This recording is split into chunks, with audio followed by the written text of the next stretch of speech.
pris la parole pour un peu enrichir la proposition de loi présentée par l'honorable Florent Mapaouli, qui est une proposition intéressante, mais qui suscite quand même des améliorations et des profils. Je l'ai souligné dès le départ.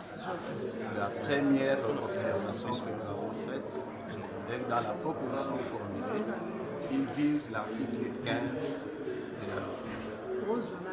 C'est l'article que nous considérons dans la gestion de finances publiques comme une règle d'or.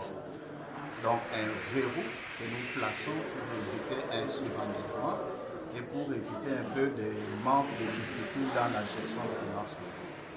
Cet article impose à ces gestionnaires au niveau central, au niveau des provinces, voire au niveau des ETB, exécutent ces dépenses courantes en le finançant exclusivement par les recettes internes.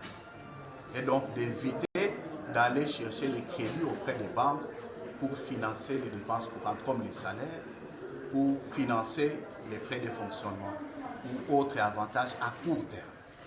Parce que l'idée est que si on autorise aux institutions de recourir à cette pratique, donc ils vont endetter davantage l'État. Connaissant les taux des banques actuellement, ça va surendetter l'État. Et que s'il y a endettement, qu'on recourt plutôt, on peut dire, à un endettement pour les investissements. Parce que l'investissement va aider à produire des ressources qui, à terme, va concourir d'une manière ou d'une autre au remboursement de cet emprunt.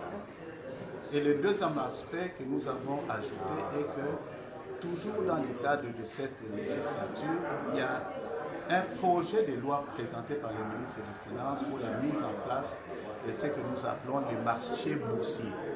C'est-à-dire qui permet de lever les fonds sur les marchés pour également répondre aux problèmes de financement des investissements.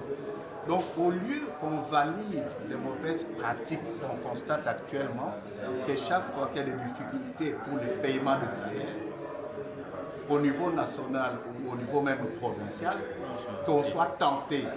C'est vraiment, il faut résister à cette tentation-là, qu'on soit tenté à recourir aux banques commerciales, vérifier le taux d'emprunt des banques commerciales actuellement.